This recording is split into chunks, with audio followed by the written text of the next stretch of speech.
शेकडो वर्ष प्राचीन असलेल्या ठाण्यातील चंदनवाडी परिसरात हजरत नुरीबाबा दरगाह ट्रस्टच्या आवारातील 10 भले मोठे वृक्ष विनापरवाना तोडण्यात आले आहेत. ही अवैध वृक्षतोड निदर्शनास येता स्थानिक रहिवाशांनी या वृक्ष कत्तलीचा विरोध दर्शवलाय. त्यानंतर या प्रकरणी स्थानिक शिवसेना नगरसेवक राजेश मोरे, शिवसेना भाजप पदाधिकाऱ्यांनी बुधवारी सायंकाळी घटनास्थळी भेट देऊन पाहणी केली.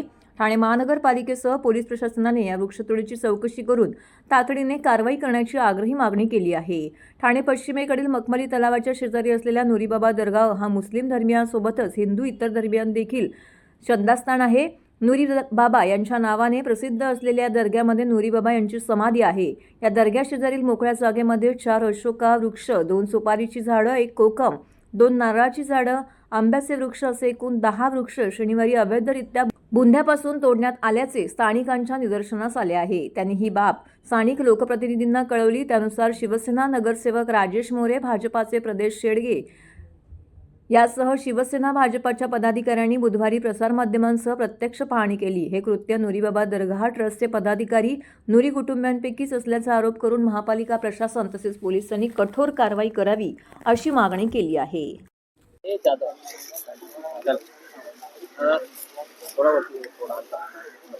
दादा काय सांगाल, या ठिकाणी झाडं तोडण्याचं उद्देश आलं आणि आपण स्वतः दाखल झालं, काय नेमका प्रकार आहे? होळीच्या दिवशी आपले सगळे बांधव जेव्हा होळीच्या पूर्वतयारीला होते त्या दिवशी या ठिकाणी मोठ्या प्रमाणात झाडं तोडायला सुरुवात केली.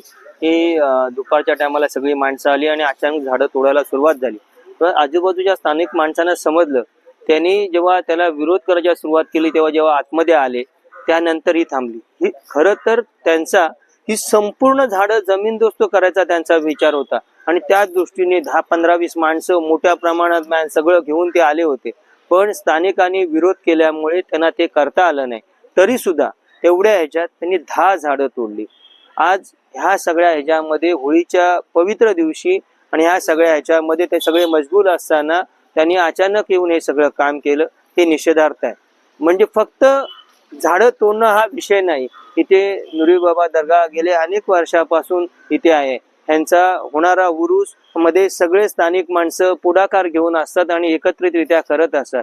ह्या मागे हे झाडं तोडण्यामागे नेमकं कारण काय होतं की अचानक त्यांना झाडं तोडाविषयी का वाटली?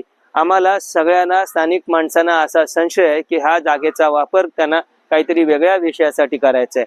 वेगळ्या विषयासाठी काहीतरी वेगळ्या पद्धतीनं त्यांना हा वापर करायचा आहे. त्यासाठी आतापर्यंत या भागात कधीच धार्मिक तेढ निर्माण होईल असे प्रयत्न झाले नाही. पण हे 3 माणसं अतिक नुरी, शफीक नुरी आणि रफीक नुरी आणि ही त्यांची ही फॅमिली इथे तणावपूर्ण वातावरण कसं निर्माण होईल यासाठी सतत प्रयत्न करत असते कुठल्याही वेळेत. आणि आता सुद्धा ह्या सगळ्या ह्याच्यामध्ये सगळा वापर त्याच पद्धतीने केलेला दिसतोय. आम्ही तुमच्या मार्फत महापालिका प्रशासनाला सांगू इच्छितो की आपण यांच्यावर त्वरित कारवाई करा आणि यांच्यावर गुन्हे दाखल करा. नुसते गुन्हे दाखल करून होणार नाही, त्यांच्या पुढची कारवाई करा. आणि मी पोलीस प्रशासनाला खास इंटिमेट देतो की आपण ह्या तिघांची इन्क्वायरी करा. कारण ह्यामागे नुसतं झाडं तोडणं हा विषय नाही, त्याच्यामागे अजून मोठ्या विषय पडद्यामागे आहे. आता जी कायदा आणि सुव्यवस्था व्यवस्थित चाललेली आहे ह्यांच्या वागण्यामुळे, ह्यांच्या वर्तणुकीमुळे कायदा आणि सुव्यवस्था बिघडेल अशी परिस्थिती निर्माण व्हायला नको. मी पोलीस प्रशासनाला परत विनंती करतोय की आपण ह्या सगळ्यांची सखोल चौकशी करा. ह्या जागेचा गैरवापर स्थानिक माणसंही होऊन देणार नाहीत आणि आम्ही सगळेही होऊन देणार नाहीत. काही झालं तरी आम्ही स्थानिकांच्या बरोबरीने आहोत. कुठलाही गैरप्रकार, मग झाडं तोडणे असो किंवा अजून कुठलाही असो, आम्ही इथले स्थानिक लोक आणि आम्ही स्वतः पक्ष म्हणून सुद्धा आम्ही सहन करणार नाही. आम्ही स्थानिकांच्या बरोबर आहोत, बरोबर राहणार. वेळ प्रसंगी रस्त्यावर उतरायची वेळ आली तर आम्ही रस्त्यावर उतरणार. पहिले होती आणि आता काय? आज माझं वय वर्ष 35 असेल. इथे बघत असाल तुम्ही, इथे हे नाही, ही सगळी इथे हिरवळ होती. इथे मध्ये पण झाडं होती वगैरे, सगळं एकदम व्यवस्थित, सगळं खूप चांगलं. आमची मंडळाची काही पोरं येऊन, इथले स्थानिक येऊन इथे झाडांना पाणी घालणे वगैरे सगळं चालायचं. या परवा होळीच्या दिवशी यांनी काय अचानक हा प्रकार घडवला, यांच्या मागे यांचं काय इंटिमेशन आहे, काय करणार आहेत, काय जे आम्हाला सांगितलं पण नाही. त्या दिवशी आम्ही विचारलं आल्या आल्या आम्ही डायरेक्ट यांनी पळ घेतला आणि त्यांची माणसांनी 4-5 नावं घेतली आणि ते पळून गेले. त्यांना पण आम्ही विचारलं बाबा काय करताय, तर निघून गेले. जिवंत झाडं तुम्ही बघत असाल, जिवंत झाडं या लोकांनी तोडलेली आहेत. 8 ते 10 झाडं आहेत, फणसाची वगैरे भरपूर झाडं होती इथे. काय ते सगळं पूर्ण वातावरण हे करून टाकलेलं आहे. आणि काय करणार आहे काय नाही करणार काही समजत नाही. यांचा प्लॅन काहीतरी वेगळंच प्लॅन आहे इथे. मागे पण बघत असाल तुम्ही, ते झाडं लगेच जे काय केलं झाडं जाळायला घेतलेलं होते त्यांनी. ते काय एवढंच आमची मागणी आहे सगळ्यांकडनं, यांच्यावर जो काय आहे तो गुन्हा झाला पाहिजे.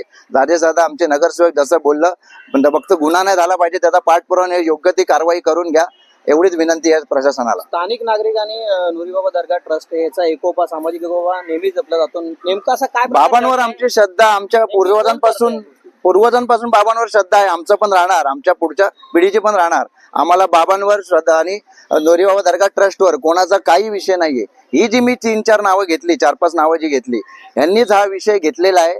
शफीक नुरी, आतिक नुरी, रफिक नुरी हे 3 भाऊ आहेत आणि त्यांची 2 मुलं. हे लोक आम्ही ज्या टायमाला इथं आलो, आम्हाला जसा प्रकार काय इथं घडतोय जसं बघायला आलो, आम्ही विचारलं तसं ते पळून गेले.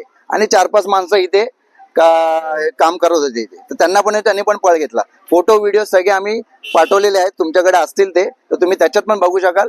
सगळं काम करतानाचे लाईव्ह व्हिडिओ आम्ही सगळे केलेले आहेत ते.